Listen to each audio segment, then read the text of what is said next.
I was sitting at home. I think I was watching American Idol. A few minutes later, my wife's cell phone rang. And the next thing I hear is, "Tim, come here. Ted has been hurt." Ted's my son. We now call him Theo.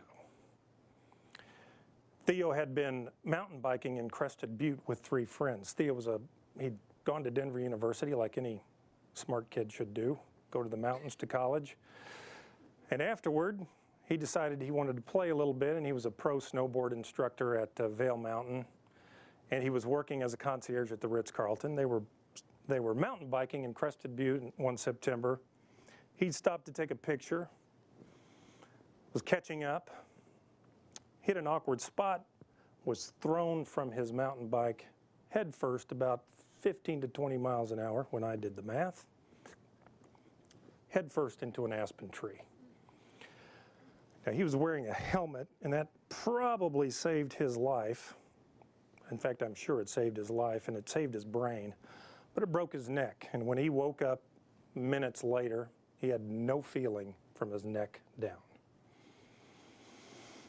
A guy found him that was coming down the mountain, ran up the side of a ravine, made a phone call to 911 in Gunnison, kicked off a rescue operation. A helicopter flies in, finds a landing spot on a precarious bluff. The paramedic catches out of the corner of his eye that the tilt rotor was about to hit a stump. The pilot repositions the helicopter, lands safely. They grab my son Theo and head to Grand Junction. They get him to Grand Junction, and as he lays there on the gurney, the surgeon comes in and says to him, "Theo, you have really a bad injury. You've broken your neck. A piece of bone has come off and inserted itself into your spinal column. You're never going to walk again. You're probably never going to use your arms again. You might get some use of your hands." That's about the time we got the same follow-up call at home. And my wife and I spent that night wondering, what is life going to be like from here? And I can recall, as clear as we are standing here today, her grabbing the toilet seat in my study.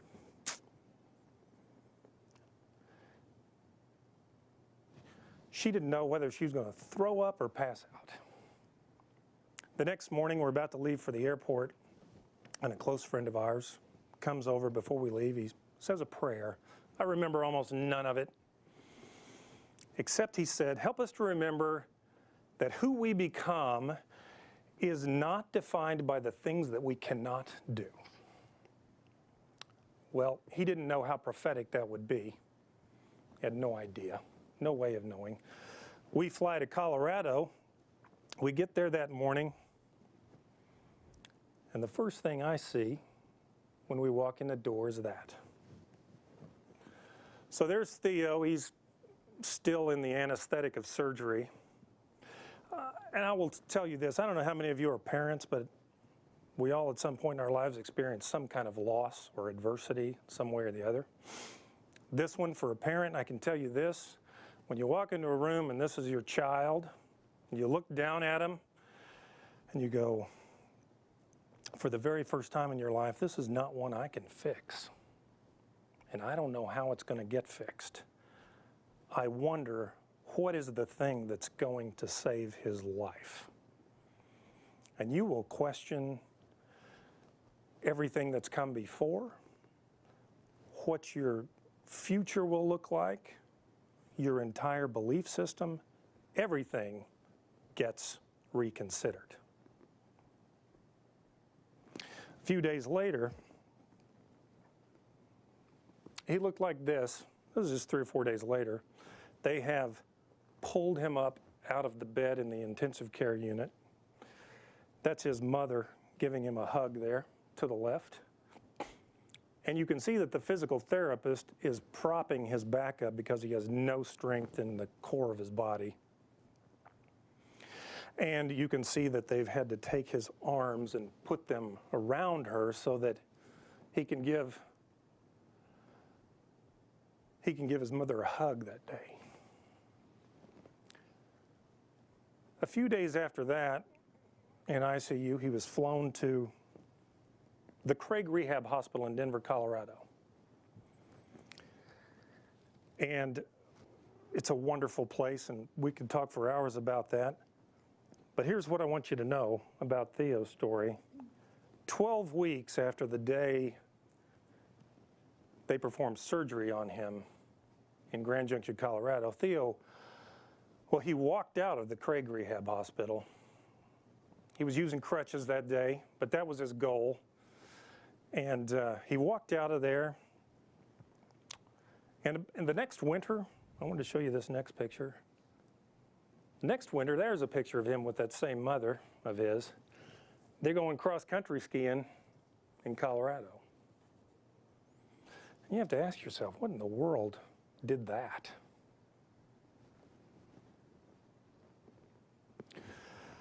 This is the journey I've been on. The first thing that I noticed, what happened here, were the people who came to his aid when I didn't know what to do.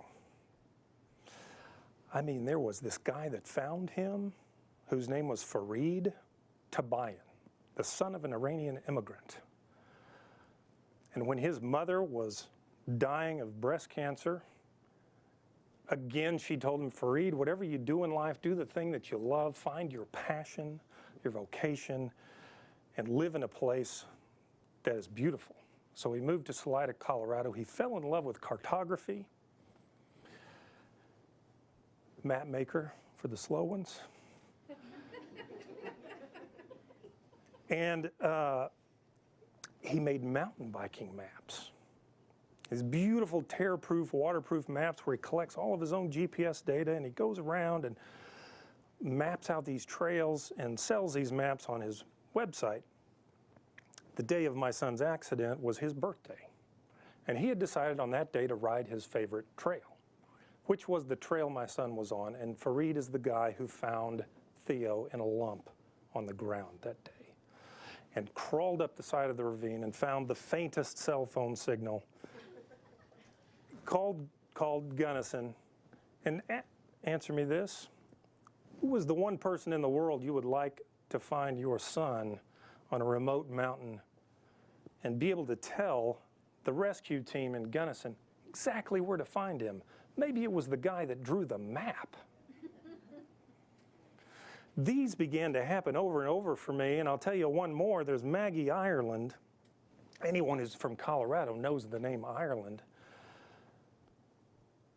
As an 8th grader, she watched as her older brother was pulled out of the window in the Columbine shooting. He'd been shot in the head.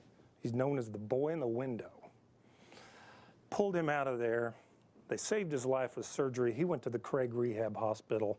Maggie sat by his bedside and watched what those people at Craig Hospital do in Denver and caught a passion to become a physical therapist. She says, that's what I want to be when I grow up, and I want to do that, and I want to do it at that hospital.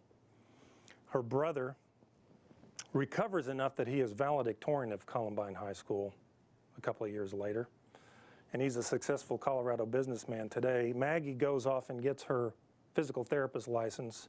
Her first year as a physical therapist at Craig Hospital, she is my son's physical therapist and outpatient.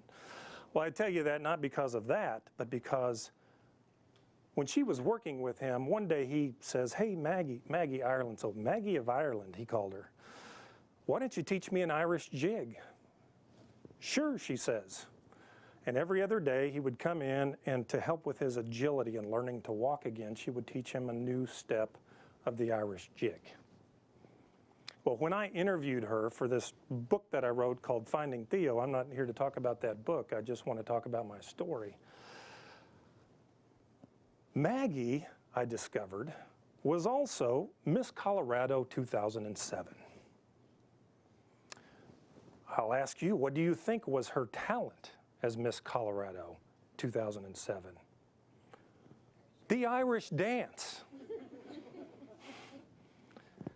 These stories continue to build up, and what I discovered about these people was almost to a person, sometime in their life, they were on a plan and they faced some kind of adversity. And that adversity forced them to rethink their futures. And they would switch to another path, and almost to a person, these people who stepped in to help said to me, Tim, and this is the thing I was supposed to be doing. This is the place I was supposed to be. And somehow, the thing that they did best put them in the place to do that at a moment where it was the thing that my son needed the most. So that's one thing I'd like you to remember. The second thing I'd like you to remember is the personal part of it. One of the reasons they became so invested with Theo was because of what Theo himself was doing during this time. And Theo was working. And I think in retrospect, if I look at what saved his life, it was all of these people who stepped in to help, but it boiled down to 3 key decisions he made himself that I wish I had made in my career, and I hope that you are making in your career right now.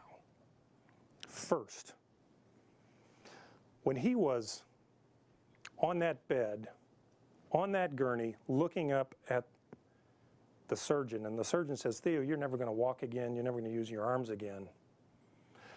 I interviewed Theo the same way I interviewed everybody else. I said, Theo, what was your first reaction? And he said, I decided this man didn't know me. He doesn't know who I am. He doesn't know what I'm capable of. I'm going to choose a different vision of my future than the one he gave me. I'm not going to let the limitations that someone else puts on me to define my future. He had no idea what the final outcome was going to be, but at least he had a vision for it that was his. And this is something that I would ask you to decide if you haven't done so already. Do not let the limitations that someone else puts on you. They tell you you cannot do something, you're not good enough, you're not ready yet. You just need to make sure you're doing the right thing for your boss. That was the first thing he did. The second thing he did was when he got to the Craig Rehab Hospital, they were not moving fast enough for him. He was laying there ready to get to work, and they're running around and, hi, I'm Dr. So-and-so, and I'm therapist such and such, and we're going to do some more tests, and we'd like to talk to you and talk about your goals. He was ready to get to work, and he was unhappy, and he told me, he said, I decided on that day that no one was going to be accountable for my success except for me. No one is going to want to work as hard for my goal as I am. So I decided it was going to be up to me.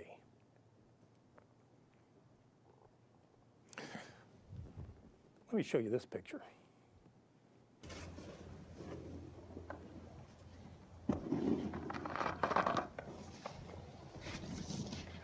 That was the next winter. That's Theo snowboarding for the first time since he'd had his accident. I mean, I can't do that sober on any good day. And then this picture here, you can see him there.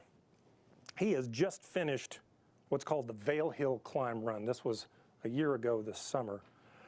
7.5 miles, 2,500 foot ascent to 10,500 feet.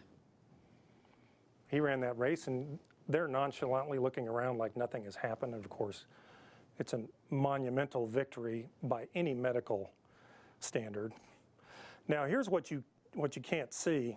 It's difficult to see. If you look at him closely, notice that left arm that's a little curved. He's actually only still got about half the use of his left arm.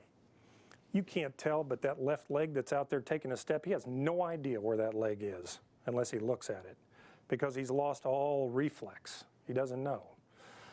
On his right leg, he might even have a blister on his foot. He wouldn't know it because he has no sensation of hot and cold or pain in that leg.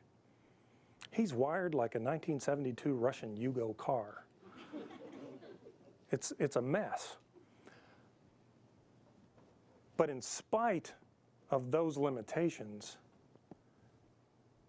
he's doing things that most people wouldn't even consider doing. Because why? Because who we become is not defined by the things that we cannot do. The third decision Theo made, this may be the important one for you to think about. After things stopped getting better, and you see the man there, he began to wonder whether that's the life he wanted to live. And when your identity has been taken away from you, you're going to wonder, who am I at all, and does it matter? He would tell you learning to walk again, that was the easy part. The hard part was the emotional battle that he went through. And he went through some very serious days of depression, even to the point of considering suicide, and even to the point of making the 2 columns and figuring out if the 1 column where he was going to choose not to live, how he would go about doing that. He was that close. But one day, in a moment of clarity, he said, if it was just up to me, but people depend on me, especially my mother, I can't do that to her. And he said, so I decided to be worth a damn. Meaning I decided to go make a difference. And then he began to make plans for his life. This is what I would ask you to do. It's time for you to decide to be worth a damn. Nobody around here wants you to be managing up and getting a leadership position because you fit in nicely. Have a vision for something. Take accountability for it, and then do something. And if you do that, people around you will catch fire. And they will jump in and help you. Something extraordinary will happen. You don't even know what that might be. That's the stuff of leaders. You can't actually control your legacy. There are 250,000 people out there expecting something from you. They've got families. They want to send them to college. They want to have a good life. You've got people on your team that are depending on you, and you've got leaders that are depending on you. You've got a world that's depending on you to find the thing that you do best that the world needs most from you. And you're accountable to go find that thing. Now, when Theo was unhappy with what they were doing, one of the things that happened was he said, I need you guys to make sure my parents can help me into that therapy gym on the weekend, because you all take the weekend off. And my job is I got to get in there and keep working, because I have a goal. And so if you walked into that therapy gym on the 3rd floor of the Craig Rehab Hospital, everywhere else was quiet, but there was a cabinet door with a bunch of exercise equipment behind it, and there was a Post-it note stuck to that door, and it said, leave open for Theo. So when you leave here and you go home tonight, you take out a piece of paper, you stick it on a cabinet door, think about what is behind that door for you. What is the thing that's behind that door for you?